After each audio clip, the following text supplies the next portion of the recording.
Ron Paul's very dedicated.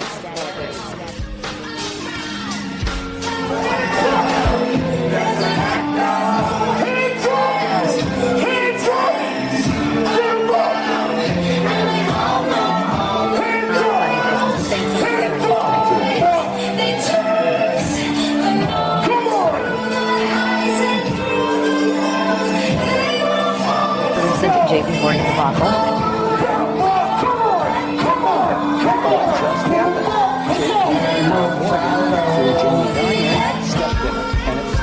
This kind of financial derivatives and if default swaps are completely unregulated and they're going to cause a disaster. Trillions of dollars in off-balance sheet transactions. Motherfucker, we rollin' with some light-skinned girls and some Kelly Rollins. In this white man world, we the ones chosen. So good night, fool world. I see you in the morning. But apart from the language, culture, border checks, we're all in this together. Hey everybody, it's me, your good friend, the Obama supporter. Is that you can't trust Alex Jones. I poured it over half what's in there, now I got 1.5. Hey Ross, what is that? Half of a Corvette. Oh. The elixir, that number 9? Oh. That's government issue.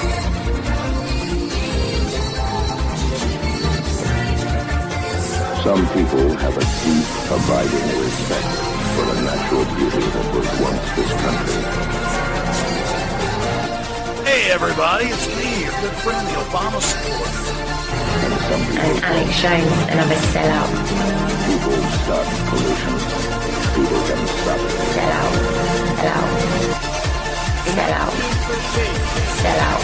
The money power of the country is taken away from the people.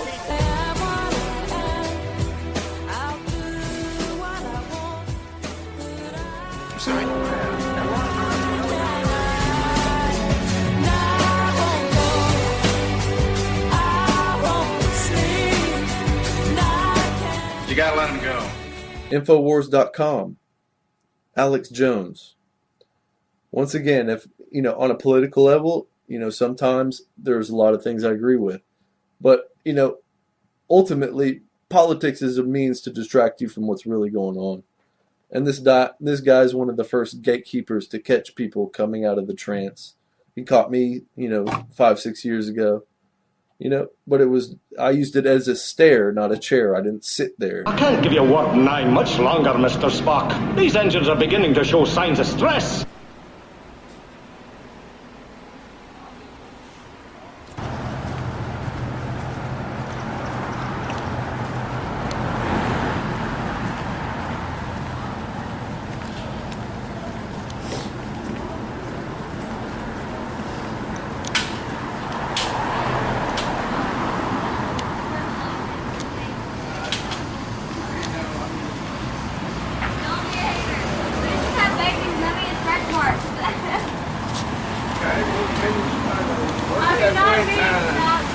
I know, that's what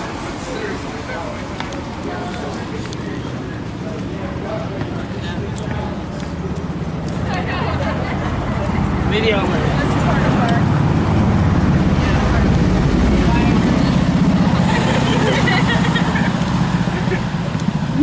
What?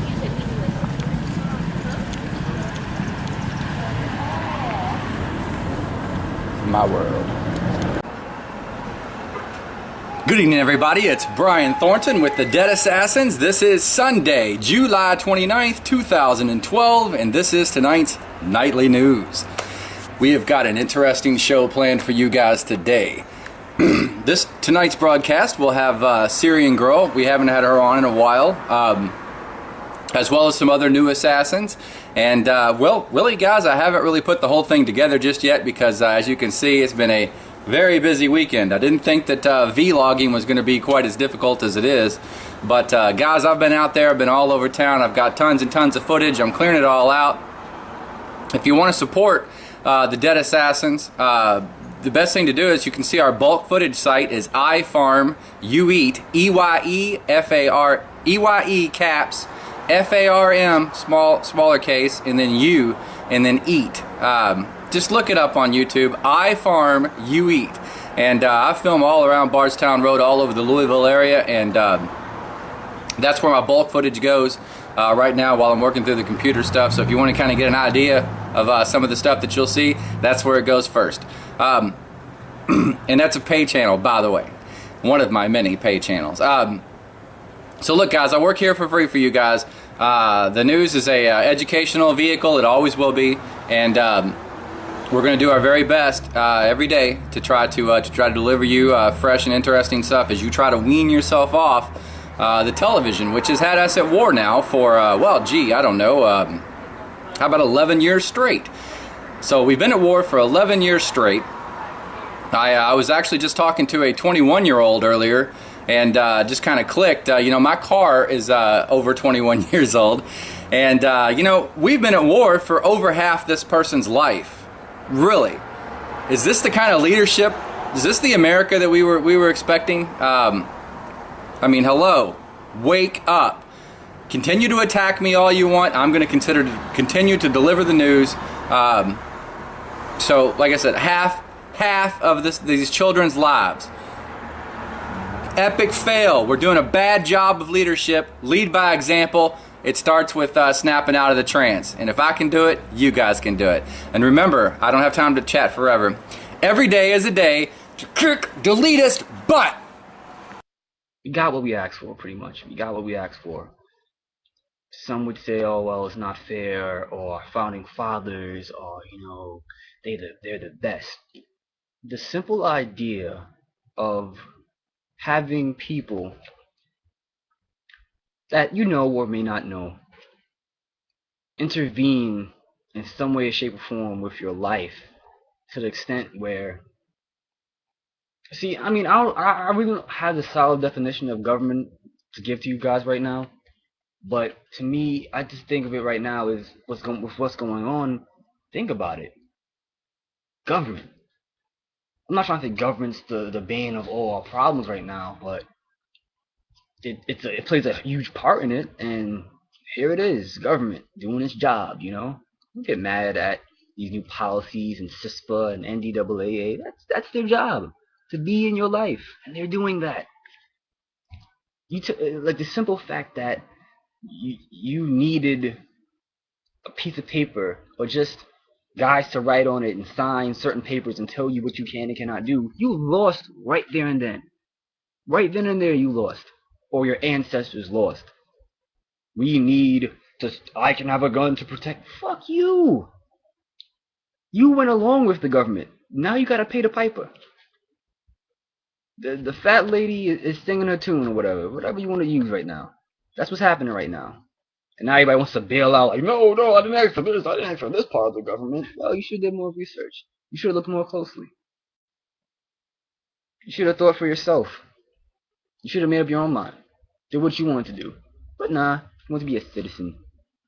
You know, not like I'm throwing the knife or hammer or a book at anybody right now. It's just think of the concept of government now and when it was created, or the Bill of Rights and the Constitution. Just think about all those things merged together and ask yourself, do I really need it? You know, do I really need that to live?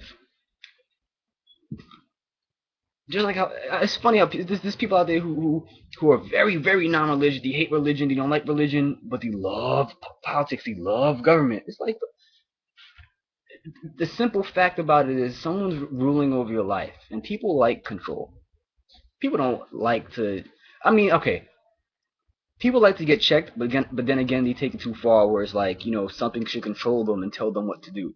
Because I think that's a human aspect of that we all share, is that we want people to check our work. We don't like to just do something and go, that's perfect. You go, you know what? Hey, do you like it? Or we make something to eat, make something to drink. Hey, what do you think of this?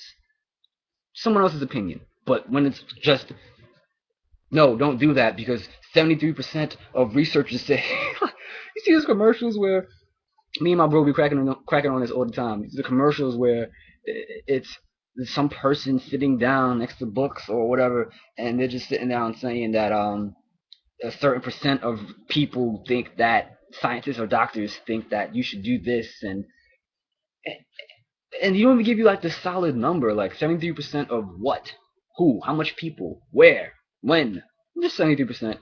But don't worry, just I've been noticing about commercials now recently is that they're just telling you to buy shit. They're not even, as long as you can crack a smile, make you laugh, you're hooked. Oh, that Geico commercial, I'll buy some. Oh, that energy drink commercial, I'll buy some. Like that's how simple it is to get somebody to buy shit. Just make them laugh and smile because the world's so grim and dark, and it's a selling tactic. You know, I've been talking about this with my brother, and I mentioned how there's certain themes he said 10 years, I say every 2 years, 3 years. There's certain themes, like this theme right now of society is dark, grim, gloom, doom, economy collapse, evil, witchcraft, a lot of sex, just I guess a demonic stage. Think about it.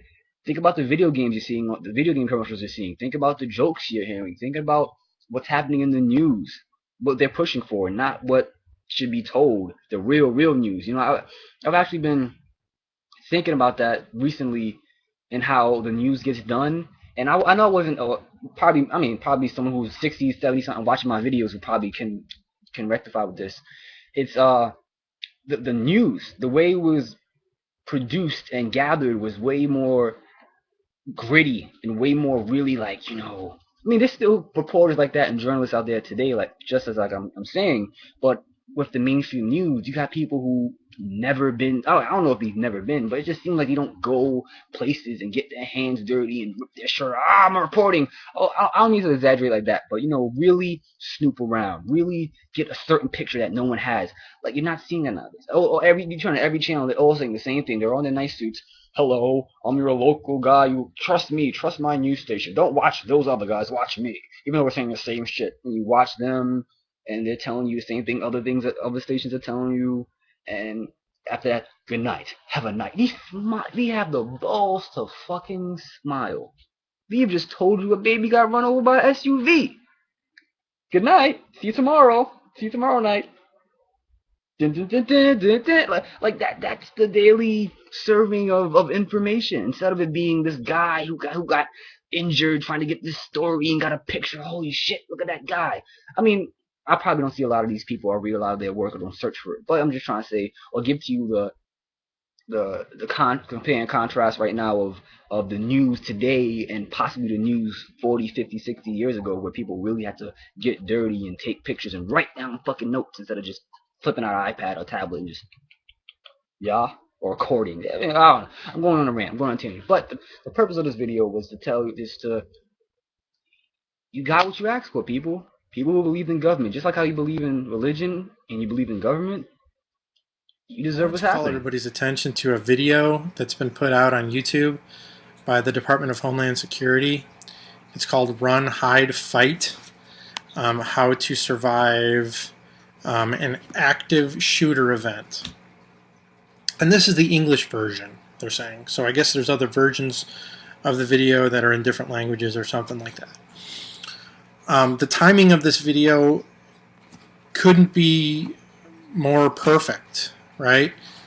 I'm not an Alex Jones fan at all, but I'm just saying that this is a very interesting video, and it's a very interesting, I'd say the timing of the video is the most interesting to me. It was released on July 23rd, 3 days after that shooting took place in Aurora, Colorado. Now, if anybody watching this knows anything about making videos, and not just YouTube videos where you're sitting on a chair like me talking, because I can make that in 10 minutes and then upload it, and maybe I'll edit a couple things that I say, and then the whole thing will take me 15 minutes.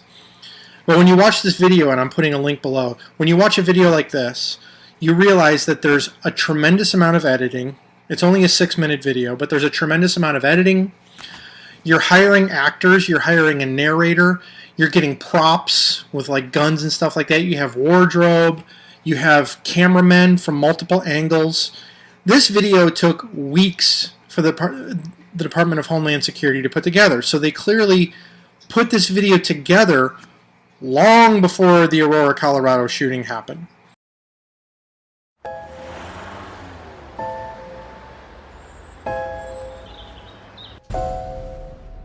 It may feel like just another day at the office.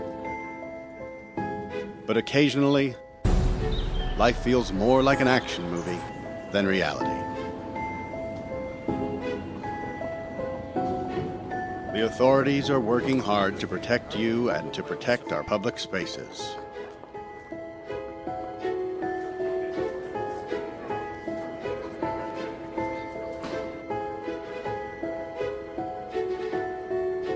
But sometimes bad people do bad things. Their motivations are different. The warning signs may vary, but the devastating effects are the same. And unfortunately, you need to be prepared for the worst.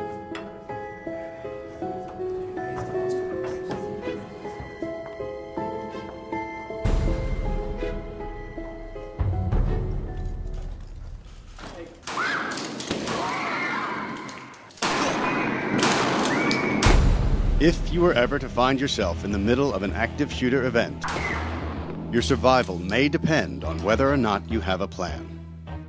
The plan doesn't have to be complicated. There are 3 things you could do that make a difference. Run, hide, fight. First and foremost, if you can get out, do. Always try and escape or evacuate, even when others insist on staying. Encourage others to leave with you, but don't let them slow you down with indecision. Remember what's important, you, not your stuff. Leave your belongings behind and try to find a way to get out safely. Trying to get yourself out of harm's way needs to be your #1 priority. Once you are out of the line of fire, try to prevent others from walking into the danger zone and call 911.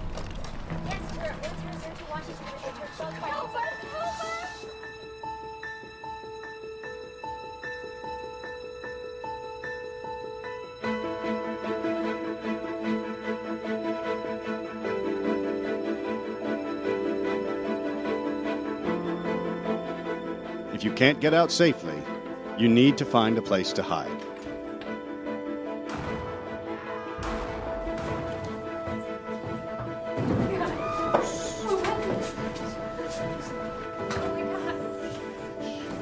Act quickly and quietly. Try to secure your hiding place the best you can.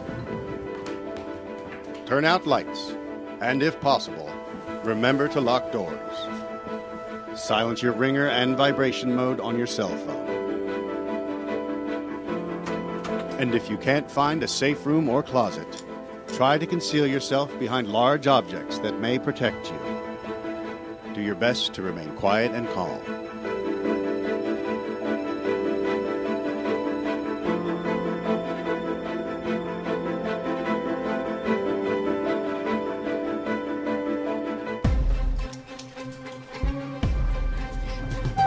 As a last resort, if your life is at risk, whether you are alone or working together as a group, fight. Act with aggression. Improvise weapons. Disarm him. And commit to taking the shooter down, no matter what.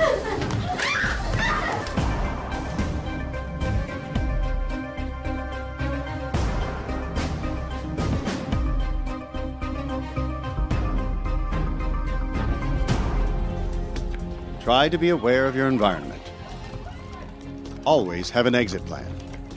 Know that in an incident like this, victims are generally chosen randomly.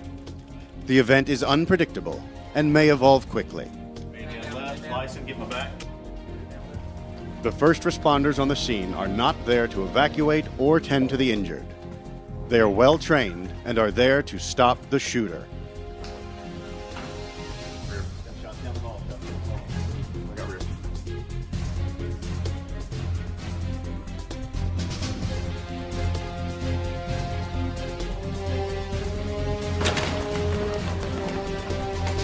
Your actions can make a difference for your safety and survival. Be aware and be prepared. And if you find yourself facing an active shooter, there are 3 key things you need to remember to survive. Run, hide, fight.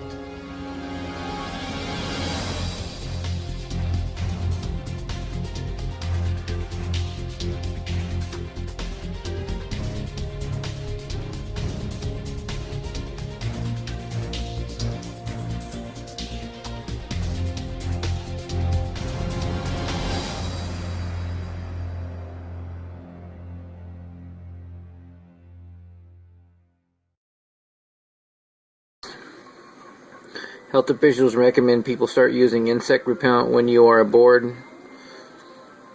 as well as avoid staying outside at dawn and dusk, as the virus is caused by mosquitoes. The agency reported a number of cases of West Nile virus in humans, unusual this year in Texas, due to the recent rains and warm weather in some regions of the state.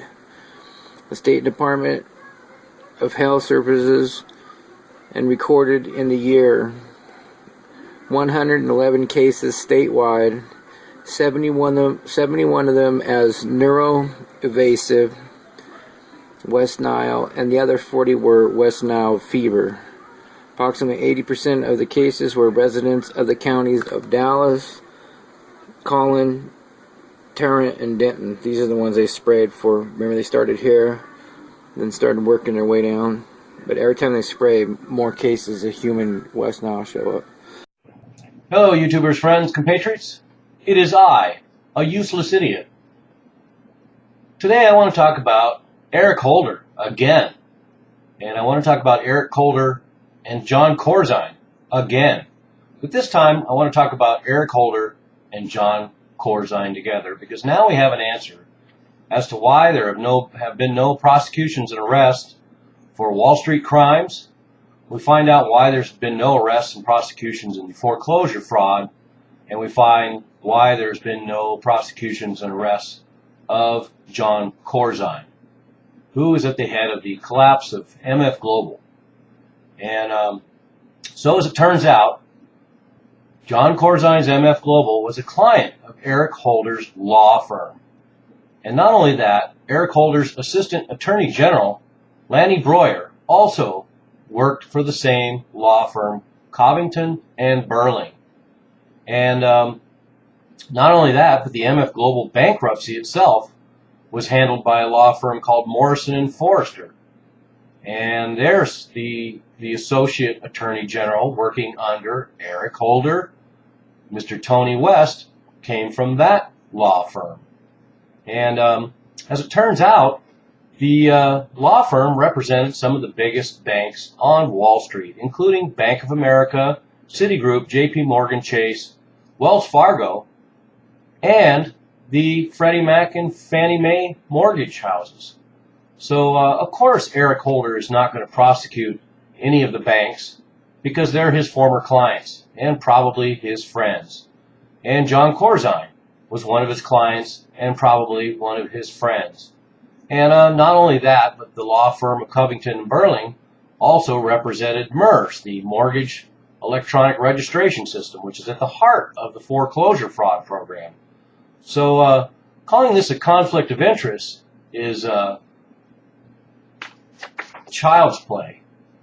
And then it gets more interesting. The trustee overseeing MF Global's bankruptcy is a former FBI director, Louis Freeh, who also worked with Holder and is good friends with Eric Holder, John Corzine. And it also turns out that John Corzine has something else in common with Eric Holder and all these top Justice Department officials. They're all present or former money bundlers for Obama. So John Corzine, of course, is not in prison now, so he can bundle millions and millions of dollars for Obama's re-election campaign, which is what he has been busy doing. And it's no accident either that in recent years, many of Holder's staff have returned to the law firm of Covington and Burling. In fact, on their website, they brag that they have 22 attorneys that used to work for the Justice Department and 12 attorneys that used to work for U.S. attorney offices across the country. So to call this a conflict of interest is, like I say, child's play. And I would suggest that this is the norm. This is something we've talked about all along in cronyism. This is about capitalist cronyism.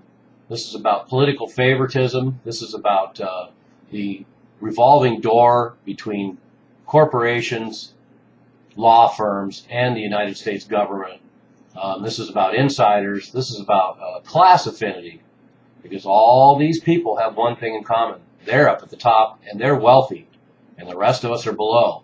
So they have more in common with each other than they do with us, and that's what binds them all.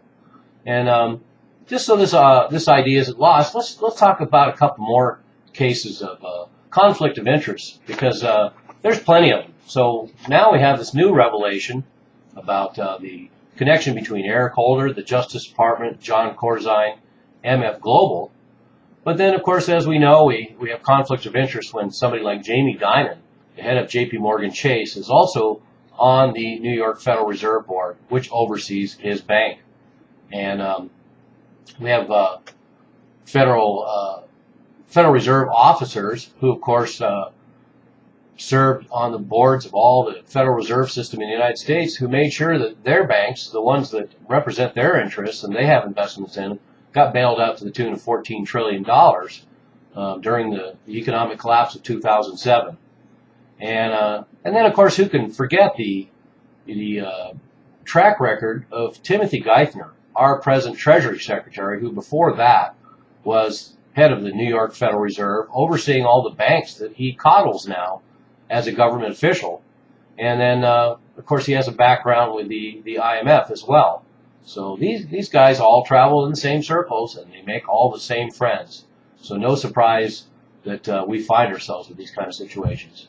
But let's go to another couple stories that bear out this same nepotistic, insider, cronyist atmosphere that is our government and our corporate atmospheres. So it turns out that J.P. Morgan has been paying $190,000 a year to the spouse of that bank's top regulator. Yes, it's true. William Dudley, who is the head of the markets group as of 2000. So when the collapse happened, William Dudley was handling the market group for the Federal Reserve, and he's a former Goldman Sachs banker himself, and he was in charge of managing bank reserves, which would be a very convenient spot to be in the post-crisis world when demands have been made to raise the bank reserves of all the too-big-to-fail banks. And, of course, the guy who oversees all the banks is not going to enforce that because he is William Dudley, who used to work for Goldman Sachs. And then in 2009, William Dudley became president and CEO of the New York Fed, which once again is the bank regulator that oversees J.P. Morgan Chase. And yet J.P. Morgan Chase pays Dudley's wife, Ann Darby, who incidentally is a former vice president of J.P. Morgan. She has $2 million in deferred income and 401k with J.P. Morgan. So she has a lot invested in J.P. Morgan and a lot invested in case they have any problems. So William Dudley, who works for the Federal Reserve, is going to make sure that nothing bad happens to his wife, a former VP of J.P. Morgan. So how good a job do you think the Federal Reserve of New York is going to do regulating over J.P. Morgan Chase when his wife is a former vice president of that bank and still receives $190,000 a year in cash? So, and oddly enough, too, Mr. Dudley himself, he's going to be with the Federal Reserve for 5 years, and he will have a retirement account of well over $1 million. So there's another good example of blatant cronyism and insiderism. And but let's take it one step further. Let's notch it down a little bit and tell a story about how it operates on a smaller level, a local level, because this behavior is learned on the ladder up to the top. So before you get to the Federal Reserve, before you get to J.P. Morgan, maybe, for example, you're just an officer for the Office of the Comptroller of the Currency. In this case, we have a man who is working for the Office of the Comptroller of the Currency, who once again is an agency that dropped the ball during the financial crisis and the foreclosure fraud, and have taken lots of criticism. So as it turns out, the National Bank Examiner in Jacksonville, Florida, for the Office of the Comptroller of the Currency, has been golfing with bank employees. And the bank employees pick up the tab, and then he charges back to the taxpayer and the government safety and soundness activities or travel while he's on these golfing trips. So how much do you think he's going to regulate and oversee banks when he's out golfing with the employees? So another example of insiderism, nepotism, cronyism, and how cancer-ridden and decaying the entire system is. They're all in on it together. They're all friends. They have more in common within their class than they do with the fellow citizens of the United States. And that's very important to keep in mind. We are Americans down here at the bottom, the 99%, and they are Americans 1% at the top. But we live in two different countries and we have two different allegiances. Americans in the 99% still have allegiance to this country.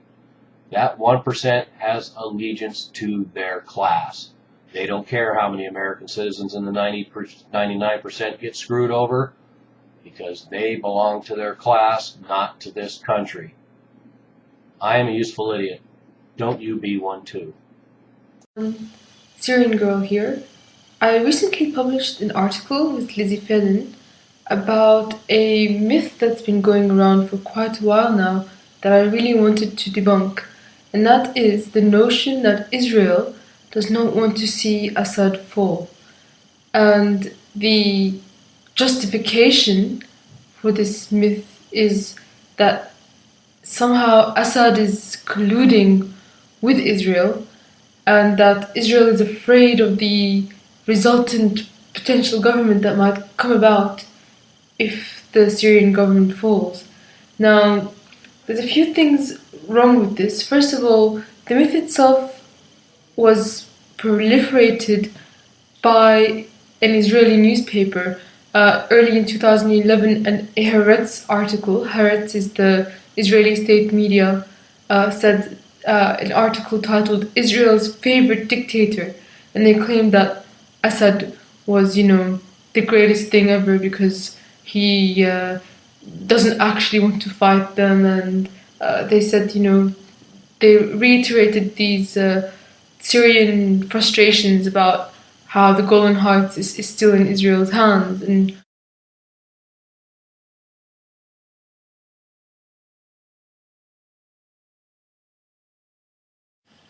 it's surprising how many usually politically aware people have bought into this myth, and it's mostly amongst the left. And when I say left, I just mean it as a shortcut for many people inside socialist, Trotskyist, Marxist, and liberal sort of humanitarian interventionists. So if you forgive me, I'll use left as a shortcut. But in these groups, there are many people who have bought into this notion that Israel has nothing to do with what's going on in Syria right now, and that it actually is an ally, a secret ally of Assad. So if you read The Socialist Worker, that's the sort of line that they are carrying. But what they are ignoring is history. The US and Israeli foreign policy has rarely ever differed, and it's the US that is now spearheading regime change in Syria. So it's not a great logical leap to assume that Israel too benefits from regime change in Syria. And if you look at recent history, Syria has been a roadblock for Israel. They have been funding Hezbollah, which is the force that stopped Israeli occupation in 2006. And we have heard much noise coming out of Israel against Iran. And we know that Syria and Iran are allies and have a mutual defense treaty. And these two countries are supporting both the Palestinian cause and the Lebanese resistance. So it would be a logical conclusion that Israel would benefit from breaking up the Syria-Iran Mutual Defense Treaty. And furthermore, these two countries have a plan for an oil pipeline that will rival the BTC pipeline that Israel already controls. So, there's many Zionists, high up Zionists, that have been supporting regime change in Syria since the beginning. And this is Bernard Henry Levy and Joe Lieberman. These are the men that have been working behind the scenes and meeting with the FSA to try to create regime change in Syria. And more recently, in the last few months, the mask of this myth that Israel doesn't want to see Assad go has been falling. And you have voices from the Israeli President Shimon Peres, their defense minister Ehud Barak, and their vice prime minister and their foreign minister. They all have come out and said they would like to see Assad go. So all of those people who maintain this notion that Israel doesn't want to see Assad go, well, how do you explain this? In fact, many in the Syrian opposition have been making overtures to Israel, saying that once they take power, there will be some alliance formed between Syria and Israel. The Syrian National Council, which is the government that the US set up that's supposed to take power once Israel falls, their spokeswoman, Basma Kodmani, was appearing on a French television program saying that Israel is the ideal democracy in the Middle East and that Syria and Israel should be friends. She was also an attendant of the Bilderberg 2012 conference. So it's clear that she has the establishment's tick of approval. And if we look at some other names in the Syrian National Council, Amar Abdul Hamid, Radwan Ziadi, they have all come out and said statements that are friendly to Israel.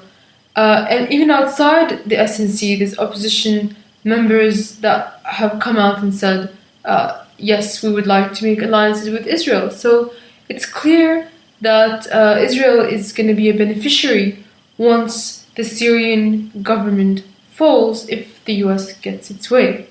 So this is clearly in Israel's agenda to create a regime change in Syria. And some might say, well, the Syrian National Council doesn't represent the opposition in Syria. Well, in fact, even the Free Syrian Army had their spokesperson, which was formerly their spokesperson, Dani Abdul Dayem, appeared on CNN saying that he wouldn't mind Israel to occupy Syria if it helped get rid of Assad.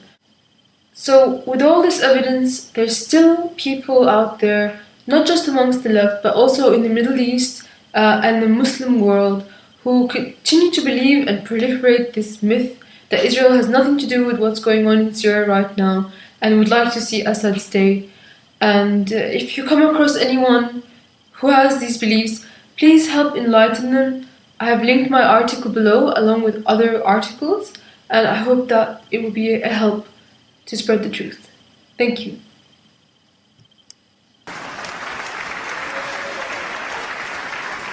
You don't need to export democracy to Israel. We've already got it. And you don't need to send American troops to Israel. We defend ourselves. Everybody love everybody! Come on!